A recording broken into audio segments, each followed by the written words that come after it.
There we go. Strength and conditioning. Boom.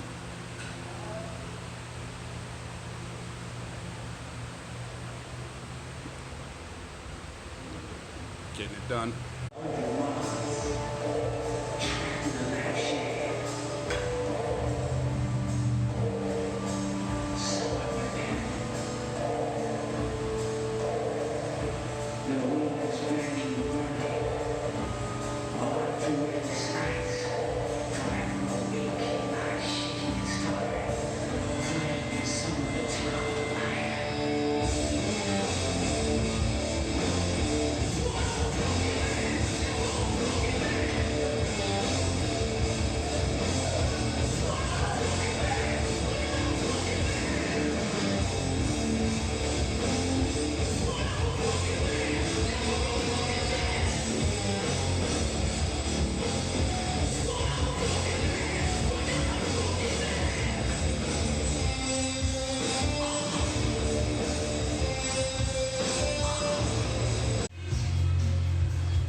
Ready?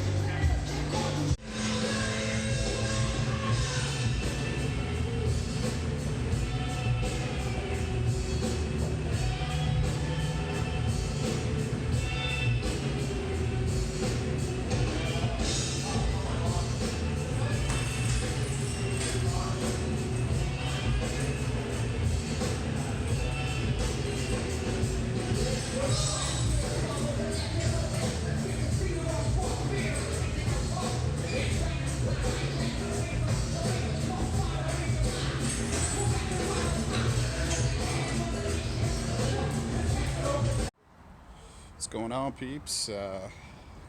Back at the gym today. Second day of vlogging, third day of training. What's on my mind here? What's on my mind is really happy to be here still. Rainy day in California today. Got a good lunch. Got a massive vegan sandwich today, French onion sandwich, massive. So definitely fueled up for the day. Got some strength and conditioning in today for about 40 minutes.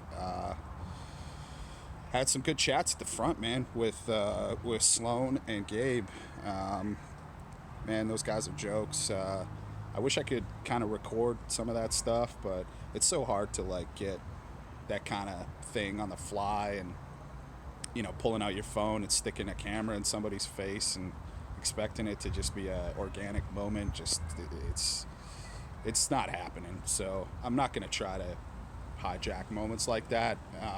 I'm just going to kind of live in them and try to share some pieces of them after. But had this talk with Sloan about man, there's this 10-minute freestyle rap by Black Thought on Flex, and man, like if you're into hip hop, if you're into like freestyle hip hop, and you see this video, man, it'll just impress you. No doubt about it, man. So check that out if you want to. Black Thought freestyle. It should be the first one that comes up. It's fire. There's just no wasted verses. There's no, like Sloan said, there's no fluff. There's no filler in there, man. And it's even Sloan was telling me today, it just inspired him to want to go back into the booth, man, and start rapping again. So I hope I hear some of that stuff. I hope you get on that, Sloan. But yeah, gonna kick it at the 6:30 class. Take a little break here. Chill with the homies. I'll try to get in some of these jokes and conversations like I did yesterday. But yeah. Otherwise, I hope everybody's doing well. Hope everybody's enjoying this Hallmark holiday, and I hope you're getting after it in your own way and finding success in the day. So I'll check in with you guys again at some point, and thanks for staying tuned. Hey, hey, hey. Hey, hey, hey.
Cool, man. So, I got a request today to make this vlog better, and I'm gonna try to do that by making it more personal. So, um, I'm gonna use this opportunity to talk about the clip that I had for Pearl Gonzalez today. You know, I just sit on the wall, man, waiting for my class, to start, and I look up and I see this girl, all of like 125 pounds. Well, she's probably about 140 right now, but she competes at 125, and she just out there like snapping mitts like a fucking crazy lady, and that shit just impresses the fuck out of me, man. I got so much love for women who decide to do martial arts, and not just because I'm in this martial arts thing, and not because that probably is what I gravitate towards, as far as attractiveness wise, but man, when I hear a girl hitting mitts and that shit's just snapping, that shit just terrifies me, man, and terrifies me in a good way, but. I got so much admiration for a girl who wants to take power back, and put it in her fucking hands, man, and show the world just what girls are capable of. Just it's that underdog mentality that I think I relate to just in my own journey, So, um, yeah, man, that shit just sets me on fire and makes me want to fucking go so much harder, when I see that shit. So, thanks to you, Pearl. Love you for making that shit fire today and set me on this path of motivation. Dan, Dan, Dan. Back to it, we describes all the albums and stuff. How happy are you that everybody here, except this guy, is a blue belt? Man, I'm so pumped up because I'm ready to eat today. I'm gonna eat everybody's food today. Yeah, you are.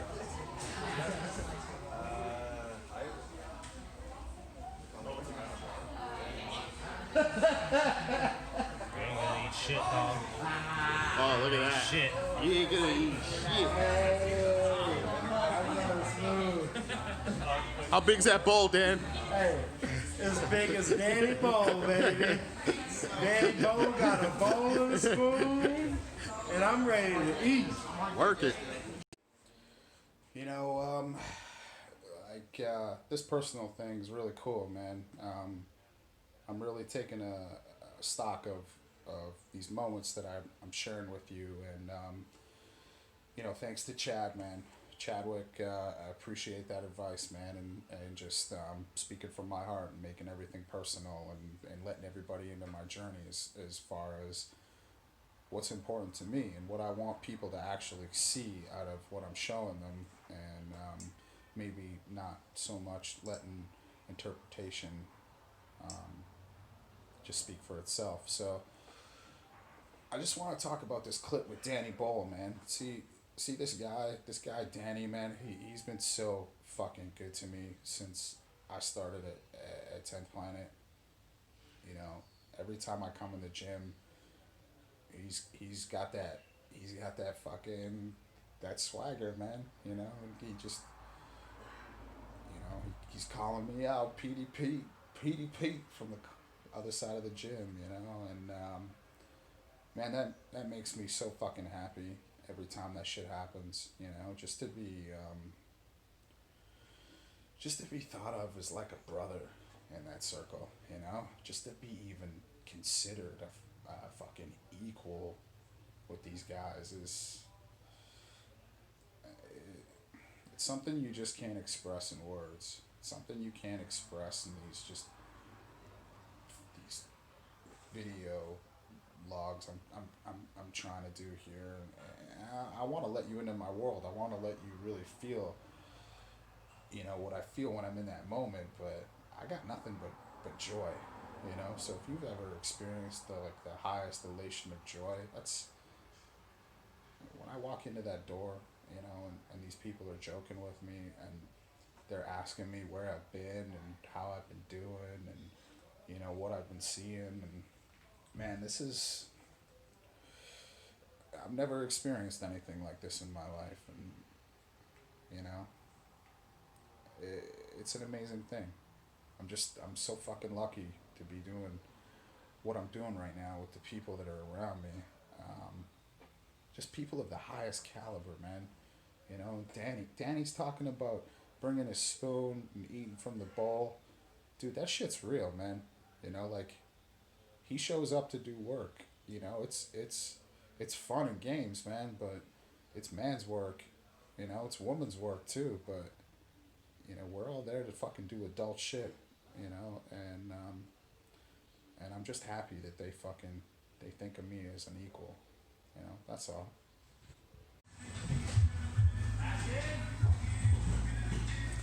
4:30 class kicking off hard style with the man with the plan, Nate Dogg, teaching class. Hair looking on point as usual, bro. Bam.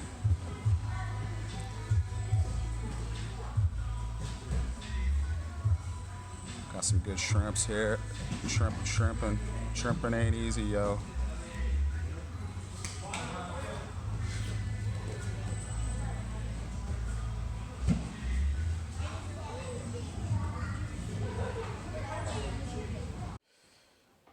So, you know, here's another guy I want to talk about, man.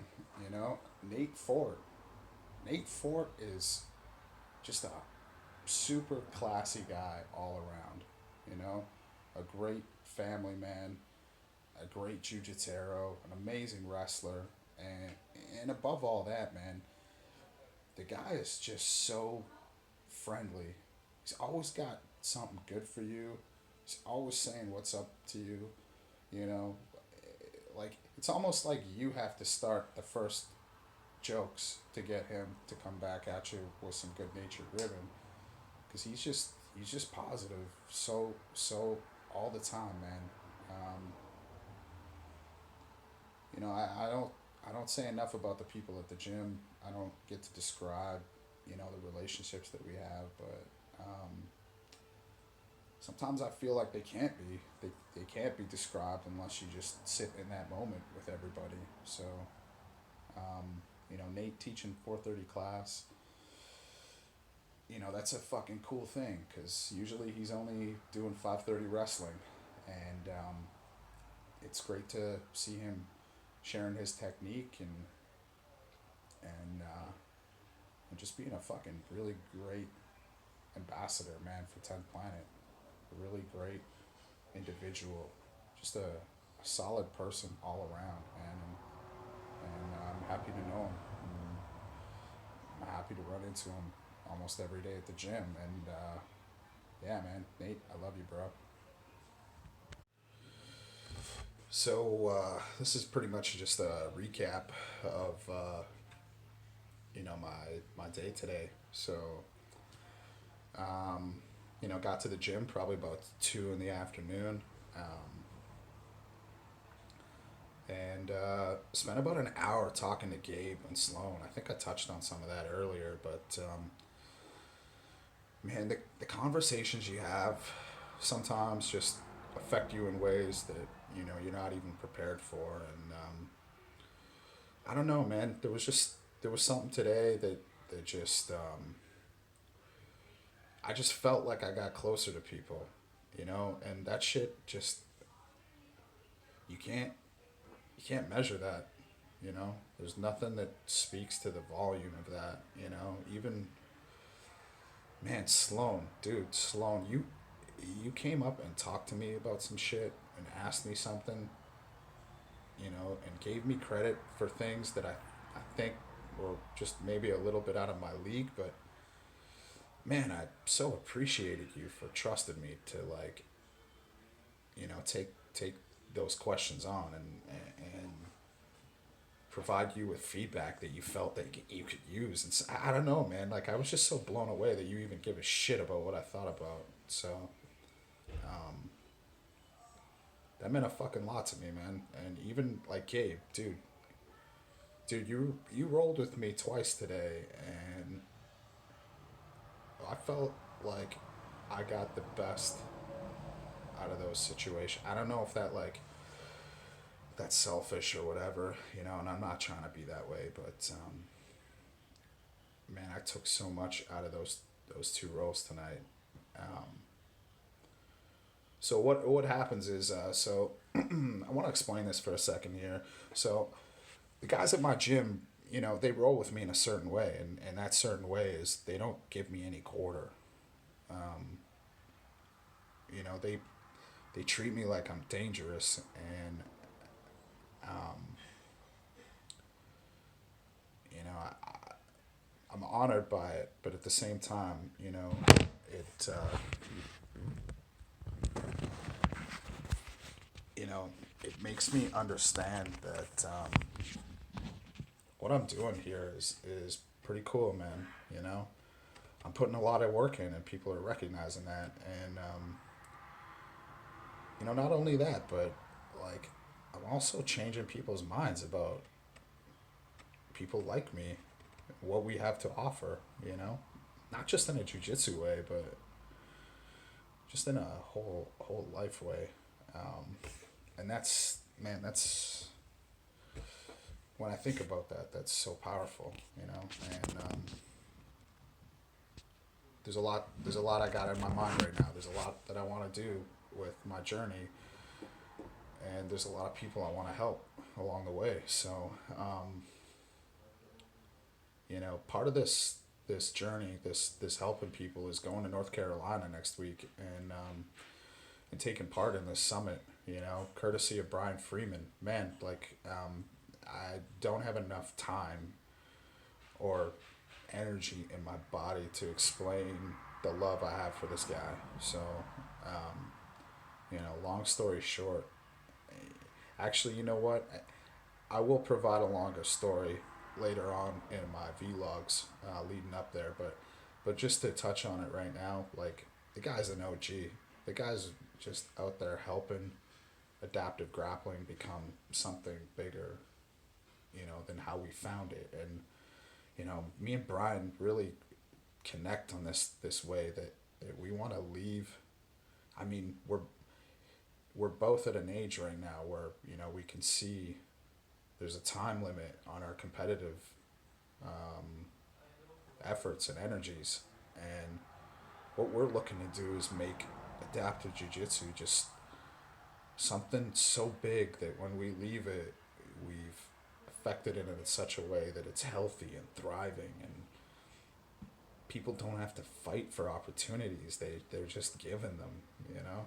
They know that people that run tournaments will know that adaptive grapplers have fire jiu-jitsu games, you know. Like there's 4 guys that I know that have the same disability, me included. So 3 other guys, 4 total, that have the same disability as me. And we all roll absolutely differently. Like, you know, I'm my coach's student, legit. You know, I'm all about movement. You know, dynamic flow, counterattacks. You know, push pull, like getting so much movement in the game that, you know, you're kind of bugging your guy out, legit. You know, that's Boogie. Boogie's all about body movement. You know, yours and his. So, you know, Brian comes from this old school Gracie Jiu Jitsu background where he just wants to break your fucking shit no matter how he finds it, you know? Shannon's got some movement and some dynamic flow to him, but he's all about pressure passing. Like a guy with no legs, all about pressure passing. Like just think of that. Like you got no legs, and you can still pressure pass so hard on a motherfucker that, you know, he just can't do anything. You know, and then there's Max. Like I don't even know how to explain Max. Max is like like one of those deadly fucking snakes, man, that just sits in a hole and waits for you to walk by. Like make a mistake with Max and you end up getting your fucking arm broken. You know, make one mistake on that guy. So, um, I just remember our first match, me and Max, and I got to his back, but I kept my arm way deep on my seatbelt, and he overhooked my elbow, and I fought for 4 fucking minutes to get my arm out. Like, make one mistake against that guy, it's over.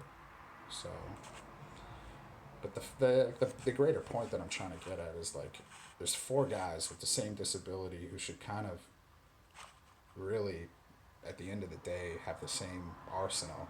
You know, I mean, like, there's only so many movements and chokes and fucking arm contortions that we can do before we're all repeating the same shit, but we're not, and we're never going to. And that's, man, that's the beauty that I love about this sport. You know, the expressive nature of it. You know, and it's just testing your mental and your physical just to the max every single time you step on a mat. You know, I man, I love this sport so much. Like I have so much passion for the sport, and I wish everybody felt 50% of what I feel about it. You know, but yeah, um, I'm gonna end this by just kind of touching on this adaptive summit that I'm partaking in. I'm leaving on Tuesday, February 20th, to Rockingham, North Carolina. And, I talked about Brian Freeman earlier. He's been kind enough to open his house up to all these, adaptive grapplers. And, we're about to undertake on something brand new here, people. Like, if I'm talking to you and you're going to be at Brian Freeman's house, all right, my phone went dead there, so sorry for the splice, but I'm gonna get back to this thought here. If you're an adaptive grappler and you're gonna be at Brian Freeman's house this weekend or this week coming up, I just wanna, I just want you to really think about what you're doing, what we're doing, what we're about to undertake here. This is the beginning of something that just could be massive worldwide. Like, I think the thing that gets lost sometimes on Americans is how big everything you do here is. Everything really starts here. The world takes notice when America does fill in the blank. And this is going to be no different. You know, U.S. para jiu. I'm a Canadian here, and I'm coming out to North Carolina because this is so fucking important to me, man. You know, I'm actually injured right now. I've got a doctor telling me I'm a fucking idiot. For coming out here, but this shit is so fucking important to me that I don't give a shit. I'll go home twice as bad as I fucking came here, and it doesn't matter to me. Just because I know how massive this could be for other people. Like 3 years, 5 years, 7 years, 10 years. Like it's, it's unexplainable. But this is the beginning, And if you're taking part in what's going on at Brian Freeman's house in a week, count yourself among the most luckiest people to ever take part in what we're trying to do here. And don't think that it stops there. Like, take this and run with it wherever you go back to. Make it your mission to make what we're doing here so much bigger than what you are. So I'm sorry if that comes off preachy, and I'm not trying to be I'm not trying to tell people how to live their life and what to do, but man, like, I'm speaking to you guys specifically, you guys that are coming to Brian's house. Like, we're doing something amazing. Like, don't let that get lost in what we're doing here. You know, feel all the weight of this, and let's keep this shit going. Let's try to make this something so massive. You know, let's let this be the beginning of the wave. You know, and just ride it as far as it can go. Let's see how far it can go. Let's see how far it can go. You with me? Because I'm down. Anyway, I appreciate all you guys tuning in. I'm getting a lot of good feedback, and I appreciate more. Like, please, all the constructive criticism in the world. Let me know how I can make these better. Let me know how I can, fill you guys in on what I'm doing, and give you guys a better understanding of my day to day, and what I go through. So, again, I love you all. Thanks for following. Day 2 of vlogging in the books. Day 3 of training coming at you fucking tomorrow with the heat. Bringing it in. Love you.